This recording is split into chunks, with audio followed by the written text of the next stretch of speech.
Hey guys, it's Fletch. Today I wanted to just do a quick video on the basics of excuse me, on the basics of how to start and use a modern day stove. And the first thing that let's see, how would I put this? I have noticed that, on occasion, being at someone else's house, that, for whatever reason, they seem to have an issue of being able to get their stove to start on the first try, to get a good fire going on the first try every time. And not that I'm the expert or anything, but this is the way that I do it. This is the way that works for me. And excuse me, everyone's got their own ways of doing it. And so, if you have a better way, make your own video and post it, and actually help someone out instead of just disagreeing with the way that I do it. So, having that in mind, this is what I do. As you can see on the left, I just have one log here, and position it, however, so that it stands up as high as possible. Then on the other side, do the same thing. And towards the inside, put the unbarked side. So you want exposed wood on the inside, either side. Then the next thing that you're going to do is you're going to take smaller pieces of wood like this and turn them and set them on top of the logs that you have in there from front to back. And obviously I've already wadded up all of my paper and put it in there. And so when you're splitting up your wood, you need to have plenty of logs like this, where this is like the heart of the wood. And when you're splitting it, you split them into these smaller pieces. Now when you're putting those in there, you need to space them so that there's room in between each one of these logs on top, so that air can circulate between them, because that's what allows your fire to burn. And then we're going to put one more here on the end. Make sure that we got some space for air to circulate in between. Then we're going to take one log here, and put another one on top, so that as these boards that are on the top catch fire, that they also pass on the heat to these ones that are on the top. And all I'm going to use is this, wadded up. This is a Kmart flyer that came. That's all the paper I've got in there. And since our wood burning stove is not someplace in the house where we care to look at the fire, I don't really care that the front of my stove isn't all pretty and the glass is clean. So deal with it. But so what I'm also going to do is, just for the sake of showing you how well this actually works when it comes time to light the fire, what I'm going to do is set up the tripod and just let the video go for as long as anyone cares to watch how fast the fire will take off once I actually light it. The next thing is that in the old days, it used to be that somewhere on your flue pipe that you would have a damper. And what that damper would do would be that it would slow down the exhaust that could go out, thereby, slowing down combustion. and would keep your wood burning stove from burning as hot and to keep you from burning through wood as fast. Well, modern day stoves have a similar function, and on mine it happens to be under here, and there's this plunger that goes in and out, and what that plunger does is that allows fresh air to enter inside the stove here. And obviously, basic science, the more oxygen that a fire has, the hotter, the faster, the better it will burn. It's just like, I don't know if you guys have ever used a cutting torch or a burning torch. The immense heat that's needed to actually burn the metal does not come from the acetylene gas. It comes from mixing in oxygen with it. And so, anyways, newer stoves now have this, and so obviously when you're starting your stove, you want to have it pulled all the way out to allow the most oxygen possible.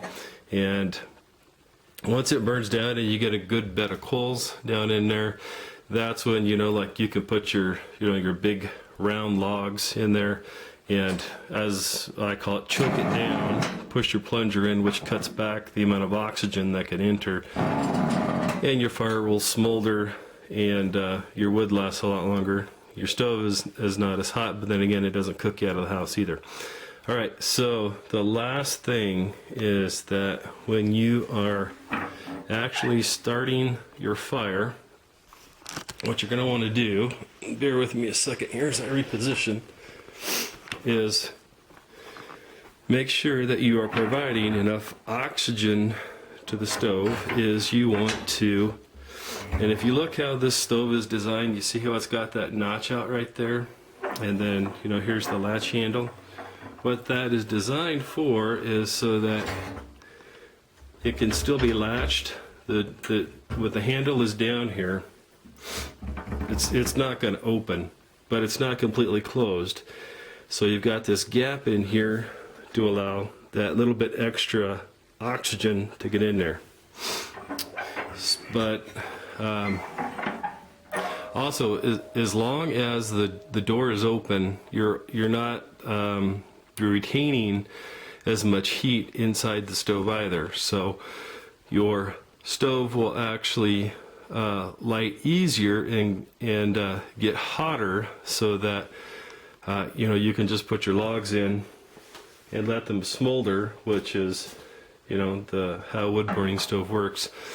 And also around, let's go ahead and talk about it. Everything that you're seeing here is pine. I live in Montana, and I'd say 9.95 out of 10 people burn pine here. So if you're from the Midwest or back east or something like that, where people have the choice of burning all kinds of different woods, and you tell someone you're burning pine, and they guffaw you out of the room like you're some kind of idiot or whatever. A good rule of thumb, well, first of all, the issue is that pine has an oil or tar in it called creosote that can coat your flue pipe going up. And by the way, that's also what is on the inside here of this door. And if I were to allow this stove to burn completely hot as possible for 3 or 4 hours, all of this would burn off. This is the creosote right here, the difference between here and here. And it will burn off. So what you can do to minimize the danger from that is that for the first, say, half hour or so that you have your stove going, let it burn as hot as possible. And what that will do, as the heat goes up the flue, it will burn off, just like on the door, it will burn it off going up the flue. And it greatly reduces the chances of having a chimney fire. Now notice I clearly did not say that replaces having a qualified chimney sweep come and inspect your chimney to make sure that you don't have any buildup in there and that it doesn't need to be cleaned out. So all right, 1 second here, let me get repositioned and get the tripod, and I'll be right back with you. Alright, so we're back and getting ready to start the fire here. Again, you know, I've got the plunger all the way out to allow as much oxygen into the burn box and the stove there as possible. And none of this wood has been treated with anything. And yes, guys, I know that there are, you know, different kinds of fire starters that you can get, you know, like with sawdust mixed with paraffin wax and diesel fuel and all that other stuff. Well, you know, we just use the junk mail and the stuff that comes home from the kids' schoolwork, and it keeps it from going into landfills, and so we just use paper. So, and again, the paper's not treated with anything, and all the paper that's in there is one Kmart Christmas sales flyer. So let's go ahead and start it, and as this gets going, I'm going to close the door like I said earlier so that it traps more heat inside, and I'll still leave the camera rolling for those that care, and I'll kind of check in at the end. So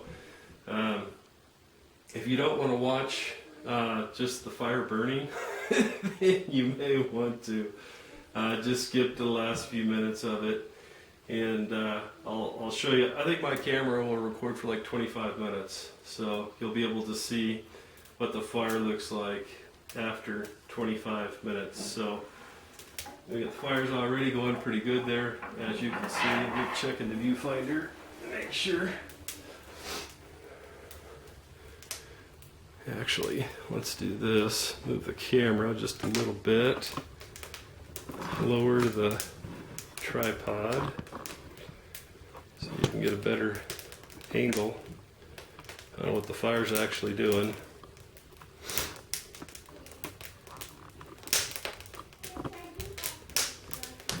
And as you can see, the fire, you know, is already taking off. And of course, this is seasoned firewood. And for those of you that may be newer to wood burning stoves and not having experience with that, seasoned firewood just means that it was cut down 1 year and then cut up, and also preferably split and then stacked and allowed to sit for a year so that it dries out. And you can hear it, you know, already going to town. But let me close the door here a little bit so it's holding in the heat better. And my daughter Lily just came down and said hi.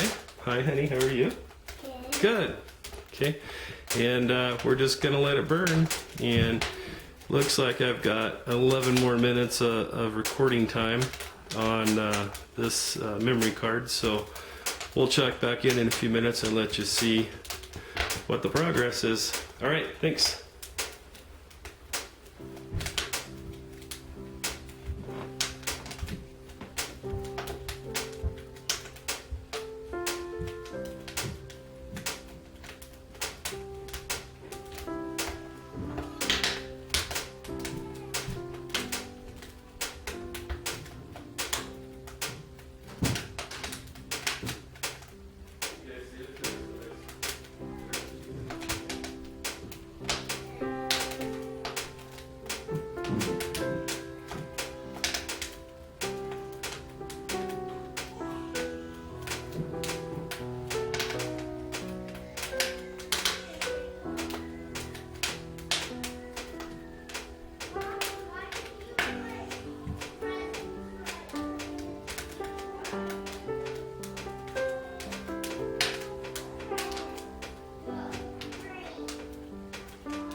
like 52 seconds of record time left.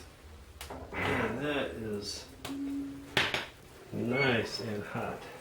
Look at that. That is a very good hot fire going there. Actually, I'll take the camera off and tripod because, ooh, the sparks coming out already. There we go. And obviously at this point, we can close the door all the way because it's hot enough in there that combustion's going to continue. That's it. That's how I do it. Okay, so here's the wood burning stove. It's been about an hour later, and as you can see, the glass is pretty well completely cleared out. I'll open it up. And you see how that all burnt off of there? And I've since added more wood in there. But you know, once you get those real hot embers down there in the bottom, you can just stack the wood in there and it burns just fine. There you go.